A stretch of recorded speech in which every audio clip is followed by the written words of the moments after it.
Hey guys, welcome. Ocean Deep Fishing here. I'm your host Ed Froelich, and this is a continuation of part 2 of slow pitch jigging. We already revealed our new rod and reel and our line. In this video I'm going to show you how we hook this up and get it ready to fish. So we have our rod that I showed you, which is the Goofish 6.6 foot rod, left spiral. It's the flat black from Goofish, and it has the rod lock seat, which I ordered, and I like that one. So we have the Gomex SX 450, which we are going to put on the rod. Put that on, see how it fits on there.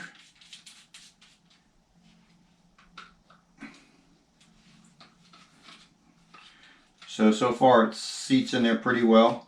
So what I like about the second lock is you can lock this down on the reel. You want to make sure that it feels comfortable and it's locked tight. There we go, just like that. And then we're going to take the second lock and we are going to lock it down on there. And that just ensures that this lock that's holding the reel to can't come undone, so it's kind of a double lock.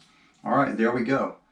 Very light what this reel weighs, but it's not much. As I said, I did the PE braided reaction tackle 30-pound 8-strand braided wire, and I picked the color blue to go with the blue reel that I have, and we're going to put that on right now. And then after we put that on, we're going to put a top shot of 30-pound fluorocarbon, and I'm going to show you how to tie that on with a knot called the Alberto knot, which gives a very streamlined knot that will go up and down through your Fuji guides very well with very little friction. Okay, let me get this put on there and we'll come back to you. Okay guys, just spooled on 30-pound PE braided line, about 450 yards, and now we're going to tie on a top shot of fluorocarbon. We're going to show you how to tie that on. Okay guys, I got some Missouri hybrid fluorocarbon. It's 20-pound. I couldn't find 30-pound, so we're going to go with 20-pound. I think 40 is just a little bit too heavy to start with. I'll have to see.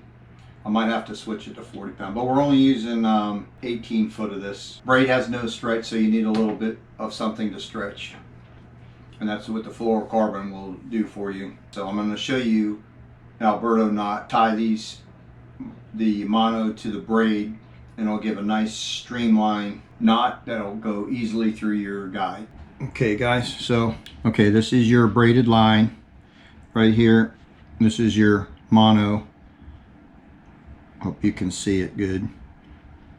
So basically you're going to take your mono, you're going to make a loop just like this here, and you're going to take your end of your braided line. You're going to come from the bottom up, and you want to pull out a good 10 to 12 inches. And you came from the bottom up. Okay, so you're going to pinch this down to hold it together. So now you got, this is your tag line.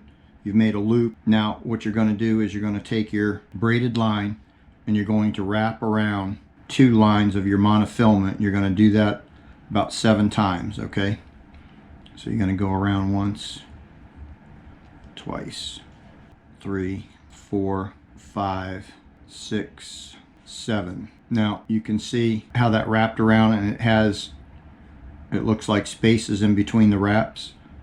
Okay, now you're going to take your braid and you're going to wrap back up to the loop again 7 times, and you're going to go in between all those braids. Hold that right here now, and we're going to go around, and you're going to go back up the opposite way you just came down the lines. You're going to go up and you're going to try to thread the line in between the humps that have made from the previous wrap. You're going to go around 7 times and do your best to get it in between. If you miss one or whatever, it's not a big deal. Try to get as close to all of them as you can. Get them in there. Okay, so now you're at the point where you've gone back 7 wraps. The important thing is here,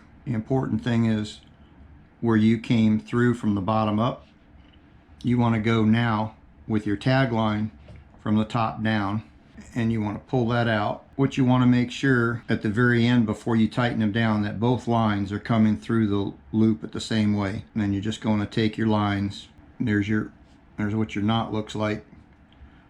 All right, and you're just going to pull them together. You're going to cinch them down to where they cinch real tight. There you go. I don't know if you can see that. That is the Alberto knot. And the stronger and harder you pull on that, the tighter that gets, so that'll never come undone. We're gonna just pull, pull, pull. You can see it doesn't go anywhere. And it makes a nice slick line, so it's gonna go through your guides. And the nice thing I like about this is you can cut these tags off really close to your knot. You don't have to worry about them coming undone. Cut that one off. Now you get your tag line of your mono. We're gonna cut that off. Let me see.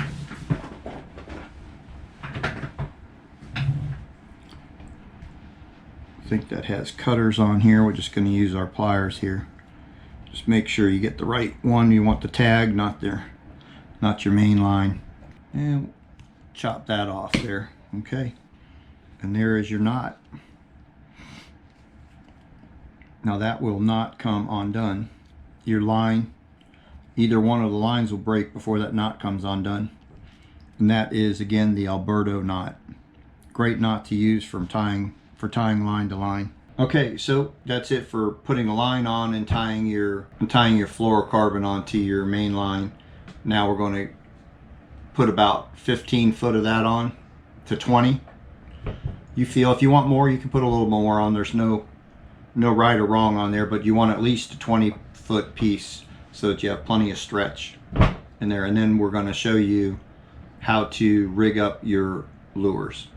Okay guys, so just put in 20 feet of 20-pound fluorocarbon. You saw me tie the knot. So now we are going to rig up the rigs. I'm going to show you how to put the assisted hooks on and how to hook it up to your main line. Okay guys, so we are going to set up our jigs.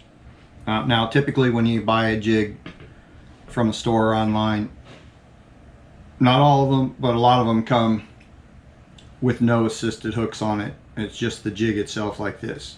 So I'm going to show you from this stage how to put your assisted hooks on, and that the ones that come with the hooks, I mean, it's easy, you just tie it on your line.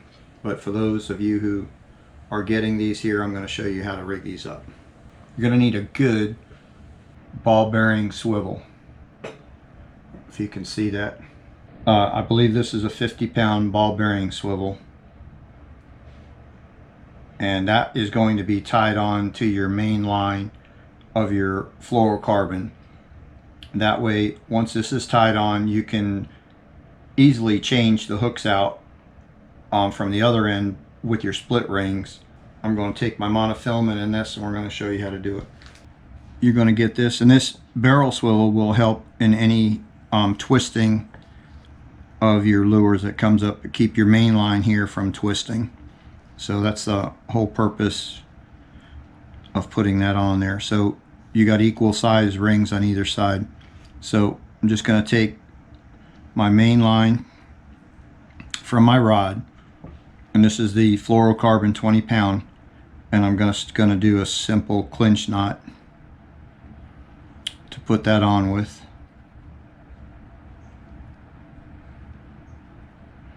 Now I've only have these two jigs.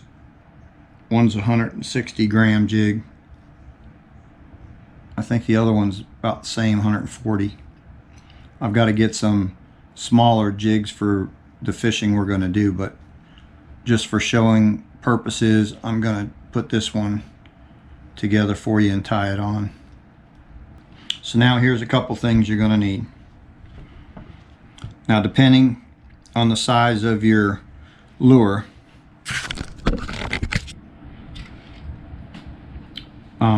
you're going to need some split rings. So as you see, I have two different size ones here. So this split ring is the large one. That's going to attach to the main lure, which is going to hold your lure to your rod. The second one down here on the bottom, we're going to attach the second set of assisted hooks, and we're just going to use a smaller, lighter split ring to put those hooks on. So the idea of the bigger one is hopefully you don't lose your jig. Okay, and to attach these two, we're going to use the larger of the split rings to attach to our ball bearing swivel, and then we're going to attach the lure to the split ring, and we're going to attach our assisted hooks to the split ring, and we're going to attach all that to the lure itself. So let's do that now. So you just take your split ring and your split ring tool, and you're going to open that up.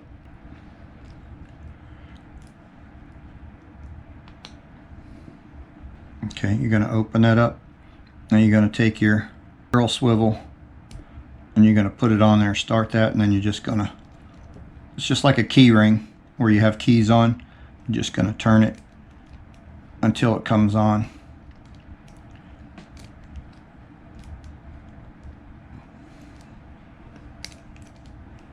Okay. Whoop. You can go all the way. There we go. Okay. So there you go. You have your barrel swivel and your large split ring. Okay, next we are going to put the split ring onto your lure. Same way. Gonna open it up and you're gonna slide that on. Okay, take your lure. You're gonna put that right on there. All right, and then you're just gonna twist it just like you did the other one until it pops on. You're gonna, just like you're threading a key on. Okay, so there. Now you have your lure and your split ring. Now for the assisted hooks, the top assisted hook, we're going to open that up again on the split ring, and we're going to put our assisted hooks on. And you can see where it's open there. So you just slide that over, and then we're going to work that on. Okay guys, well that's going to wrap up this second part of the slow pitch jigging. I hope you liked it. I hope it was informative. If you guys are looking to get into this here, I hope I taught you enough and gave you enough information that you feel comfortable in maybe going out and purchasing one and trying it yourself. And I do appreciate the time that you guys spend watching my videos. I know there's a lot of other channels out there that you can be watching, so from the bottom of my heart, I do appreciate the time that you spend with us. And please give us a thumbs up. That really helps out our channel. It helps YouTube know that you guys like the content that we're putting out, and it helps our channel grow. We are up to over 450 subscribers right now, which I'm really tickled to death. Thank you everybody. And that's all I have for you today. If you have any comments about what you saw or what you need, what you'd like to see, or if something I've missed that you were interested, hey, leave a comment. I'll get back to you guys as soon as I can on the comments. I do appreciate you going back and forth and suggestions and asking questions. That's a great way to get to know you guys and help you guys out if I can help you out in any way. So that's the end of the video. Thanks for watching. Stay safe, God bless, and until next time, tight lines everybody. See ya.